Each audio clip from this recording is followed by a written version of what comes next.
In the heart of the lush lands of eastern Nigeria, where the rivers sing the song of the ancestors and the hills whisper tales of old, there lay a prosperous kingdom known as Umuogu. The village was known far and wide for its beauty, its fertile soil, and its people, who lived in harmony with the land and their traditions. The kingdom was ruled by King Oko, a wise and fair ruler who loved his people and valued the customs that had kept the kingdom strong for generations. The land was rich with palm trees, yams, and cassava, and every year, the people gathered in the village square to celebrate the harvest and give thanks to the gods. But even in a land blessed with abundance, there were times of hardship. And now, the kingdom faced a challenge. King Oko had no heir. Though he had ruled for many years, the king was growing old, and he knew that his time to step down would soon come. His people needed a ruler who could continue the legacy of their ancestors. It was in the midst of these uncertainties that the king sent out a call throughout the land. He sought a new queen, one who would help him rule and protect the kingdom. But this queen would not be chosen for beauty alone. She would be tested, not just by strength, but by her heart, by the wisdom she carried, and by her understanding of the people and their ways. In the village of Umuogu, Madu, an elder who had seen many seasons pass, had two daughters, Amora and Oma. Amora, the elder, was known for her beauty, her gentleness, and her kindness toward all. She was beloved by the people, and her smile could light up even the darkest corners of the kingdom. Oma, her younger sister, was just as beautiful but had a heart as fierce as the wind that swept across the savannah. She was determined and ambitious, often speaking of how she would one day sit beside the king, ruling the land with strength and power.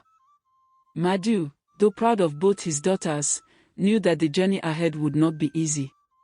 He called them together one evening as the sun set over the palm trees, casting long shadows across the village. His voice, filled with the weight of years, carried a warning. My daughters, the king seeks a queen, but it is not just beauty that he desires. The one who will rule by his side must have wisdom and strength. There is a proverb that says, a tree does not stand in the forest by its own strength, but by the strength of its roots. You must go with open hearts, for the journey will test you.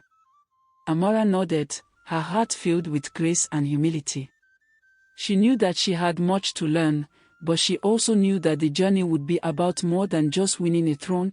It would be about proving her worth, not in the eyes of others, but in the eyes of the gods. Oma, on the other hand, was filled with excitement. She had always believed that her beauty and ambition would be enough to win the king's favor.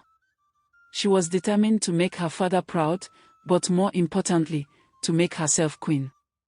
I will not fail, she whispered to herself. And so, the next morning, the sisters set off on their journey. The road to the king's palace was long and filled with many dangers. As they left the village and ventured deeper into the heart of the land, they could hear the faint murmur of the river in the distance. The air felt heavy with anticipation, and the winds whispered through the trees, as if the forest itself was watching them. The sisters had no idea that this journey would change their lives forever. The road to the palace wound through dense forests and across wide rivers, the path marked by the footprints of those who had passed before. The sisters, each carrying a small bundle of food and water, made their way through the thick underbrush. The journey was not an easy one, but they pressed forward, each lost in her thoughts. After a few days of travel, the path split in two. One path was wide and clear, leading through a sunny field that stretched toward the horizon. The other path was narrow, winding through dense trees and thick vines, its entrance dark and foreboding. I will take the easy road, she said, her voice laced with determination. It will lead me faster to the palace. There is no need to waste time on a difficult journey. Amora looked at her sister, a hint of concern in her eyes. She knew the way was not always clear, and sometimes the hardest path led to the greatest reward. But she said nothing. Instead, she chose the narrow path, believing in the proverb that her father often quoted, "What is sweet at first is often bitter in the end." Oma, with a confident smile, began down the wide road, her steps quick and sure.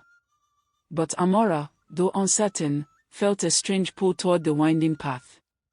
She stepped into the shade of the trees, the dense foliage closing around her as the sunlight faded away. As she walked deeper into the forest, she felt a sense of peace, as if the land itself were guiding her.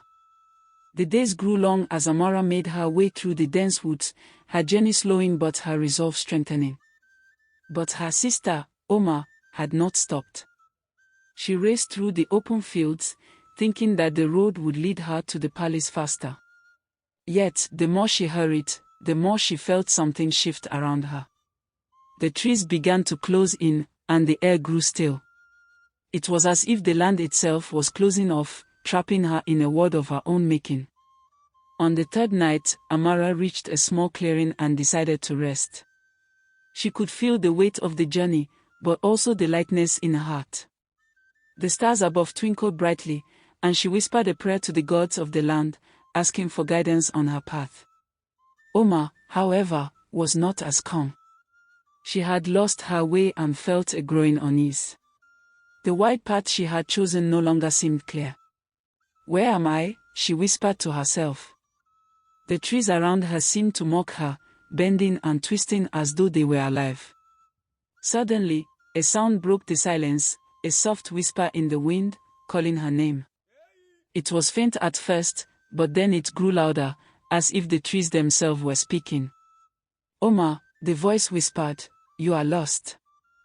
Oma's heart raced as the voice echoed through the trees, each word cutting through her like a blade. She spun around, but the forest was silent again. She was alone. Panic surged through her veins. She had ignored the signs, believing that beauty and power would win the king's favor. But now, in the heart of the forest, she was faced with the consequences of her arrogance. Amora, on the other hand, had found herself at peace with the forest. She had faced the challenges along the winding path and had come to understand that the road ahead was not about speed, it was about humility, patience, and connection to the land. The forest had not rejected her, it had guided her, offering its wisdom with each step.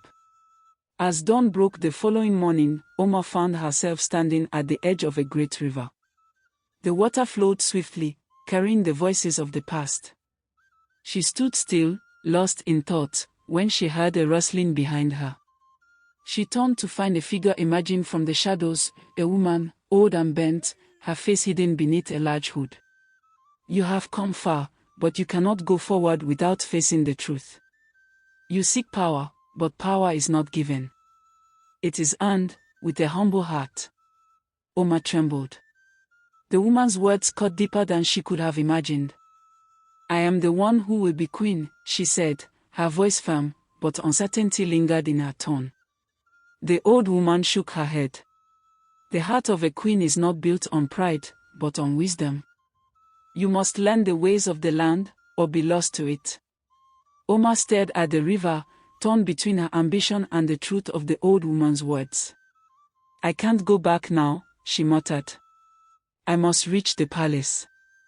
But as she stepped toward the water, a cold wind howled, and the earth beneath her feet seemed to tremble. Would Ifeoma listen to the wisdom of the land, or would her ambition drive her to further destruction? The river, wide and untamed, seemed to be the final barrier, and her choice would shape her future. The cold wind swept through the forest, rustling the leaves and sending ripples across the surface of the river. Oma stood at its edge, feeling as though the very earth beneath her feet was questioning her choices. Her mind raced, she could still hear the woman's words echoing in her ears. "The heart of a queen is not built on pride, but on wisdom." Oma clenched her fist at her sides, frustration bubbling up from deep within her.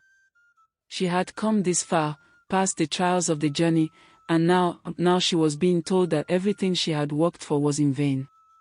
She had always believed that her beauty and ambition would carry her to the throne, that power was something she could claim.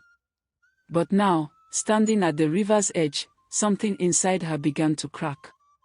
She glanced once more at the river, its waters flowing with relentless speed. The sound of the current was deafening, almost mocking. She stepped closer to the edge, the cold mist from the river stinging her face, but instead of feeling the strength of the rushing water, she felt a pull, an urging to look inward. Was her ambition really the path to power? Could the power she sought be hollow if she didn't possess the heart to wield it? In that moment, Oma's gaze softened. The forest had not been an obstacle, it had been a guide. Her heart, once filled with unshakable pride, now held an unfamiliar emptiness. She felt the weight of her past choices, her arrogance, her selfishness, and yet, she couldn't ignore the truth that had risen in her heart. The kingship she sought was not just a crown, it was a responsibility. But was she ready to accept it, in the way it needed to be accepted? But before she could make a decision, a voice broke through her thoughts, one that sent a shiver down her spine. Do not fool yourself, daughter of Umwogo. The path of power is not one you walk alone. It is forged in the heart of the people. A queen does not rule by command alone, she rules by the will of those who place their trust in her. To lead, you must first learn to serve. The old woman's words echoed in the stillness of the forest, and Oma felt a deep, profound silence fill her soul. She turned around to find the woman standing just behind her, no longer a shadow in the mist, but a clear figure whose face was filled with the wisdom of ages. Come, daughter, the king waits for you, but your heart must be clear. If you seek to rule, you must first seek to understand the people. Their joy, their sorrow, only then will the land itself embrace you as queen. Oma stood motionless for a moment, her thoughts swirling in a storm of confusion and realization. The old woman's words struck deep. Oma had always seen the throne as something to possess, a crown to wear, but she now saw it as something much more. It was a covenant, a bond between the ruler and the ruled.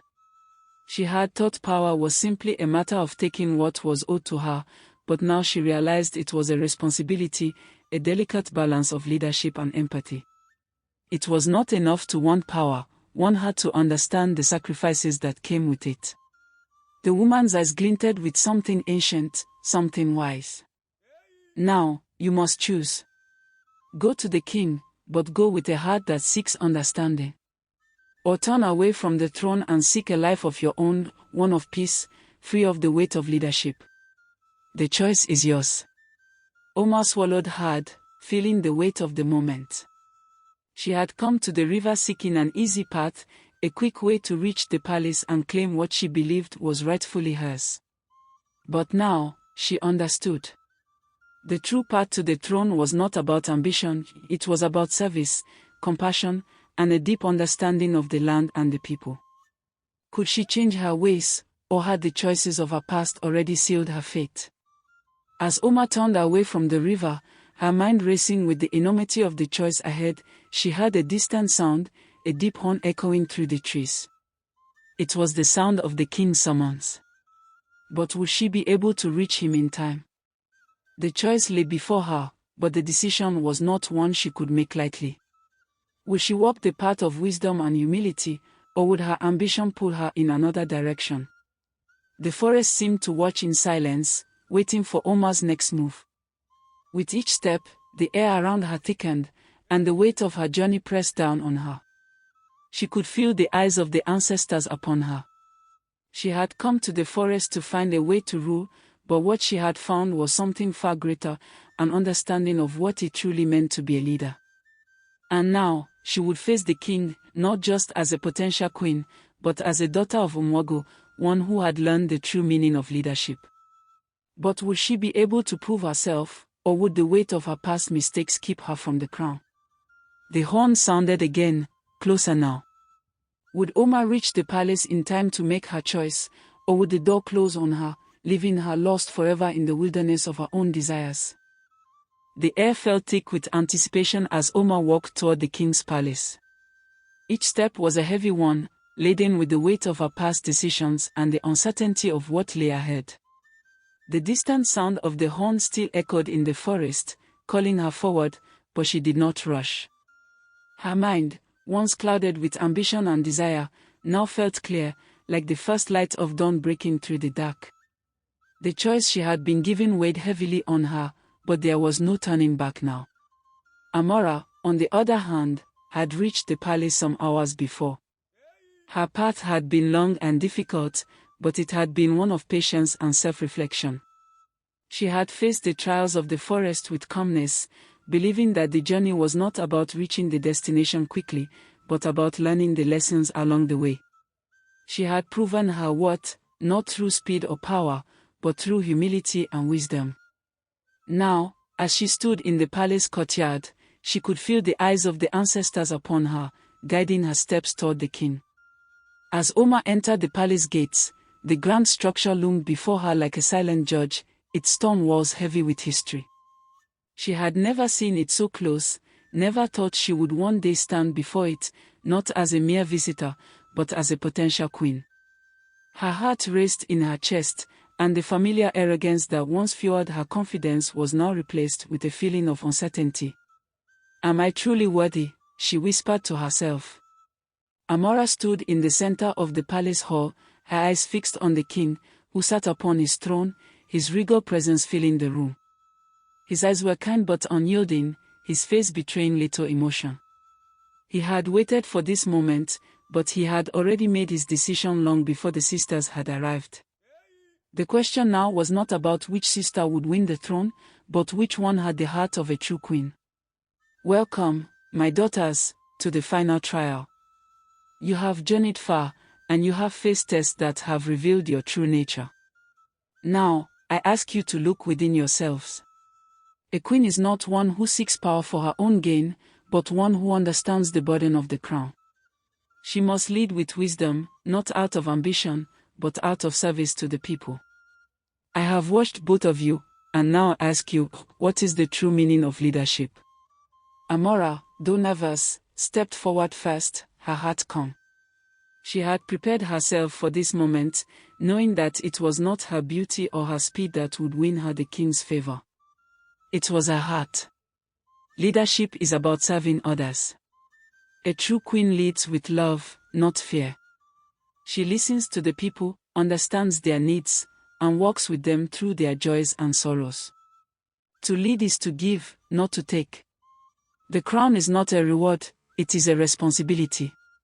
The king's eyes softened, and a faint smile crossed his face. He had heard the wisdom in her words and saw the purity in her heart. Amora was the one the kingdom needed, the one who could rule with the people's welfare at heart. But the test was not over. He turned his gaze to Oma, who had been standing quietly to the side, her head bowed, her heart heavy with the weight of the truth. "And you, Oma? What do you believe makes a true queen?" Oma stood still for a moment, her heart pounding. She had spent her life chasing after power, believing that beauty and ambition were enough to claim the throne. But as she stood before the king, something within her shifted. She thought back to the trials of the journey, the voice of the woman in the forest, the lessons of the land, and the wisdom of the ancestors. She had learned that power was not something to be taken. It was something to be earned, through sacrifice, understanding, and service. A true queen is not one who takes what she desires. She is one who listens with her heart, who leads with wisdom and compassion. A queen must be willing to serve the people, not rule over them. She must understand their struggles and their joys. Only then can she rule with honor. The words rang in the air, and for a brief moment, a deep silence fell upon the room. The king's gaze never wavered, but his heart knew the truth. Oma had spoken from her heart, and her words were filled with the wisdom she had gained. But it was not enough. The crown was not just about the right words, it was about the strength to carry the burden that came with them. Both of you have shown wisdom, courage, and strength. But wisdom alone does not make a queen. A queen must also have the ability to lead with empathy, to put the needs of others above her own desires.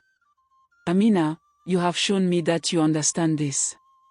Ifioma, you have learned that power is not taken, but given. But it is not the power that makes a ruler, it is the heart. The room was silent as King Oko rose from his throne. He stepped forward and placed his hand on Amora's shoulder. The decision had been made. Amora, daughter of Madu, you are the one chosen by the people and the ancestors to be my queen. You have proven that you understand the true meaning of leadership, that you can lead with love, wisdom, and humility. You will rule not just as my queen, but as the queen of Umwagu, the heart of our people. Amora's heart swelled with emotion as the weight of the moment sank in. She had proven herself worthy, not through speed, beauty, or ambition, but through her heart, her humility, and her understanding of what it meant to lead. Oma stood in silence, her heart heavy with both sorrow and pride. She had not won the throne, but she had learned a valuable lesson: the greatest leaders were those who served, not those who sought power. As she looked at her sister, now crowned as queen, Oma felt a quiet peace settle over her. The road to the throne had been long and difficult, but it had led her to something far more valuable: the understanding of true leadership. As Amora took her place beside the king, crowned and ready to lead, Oma looked out across the kingdom, knowing that her journey was not over. The lessons she had learned would shape her path, and perhaps one day, she would return to the kingdom to help guide others along their own journey. But as the lights from the torches flickered and the crowd cheered, the question remained: what would Oma's future hold? Would she find a new path to follow, one that led her to wisdom and service, or would her ambition once again call her to a road of uncertainty?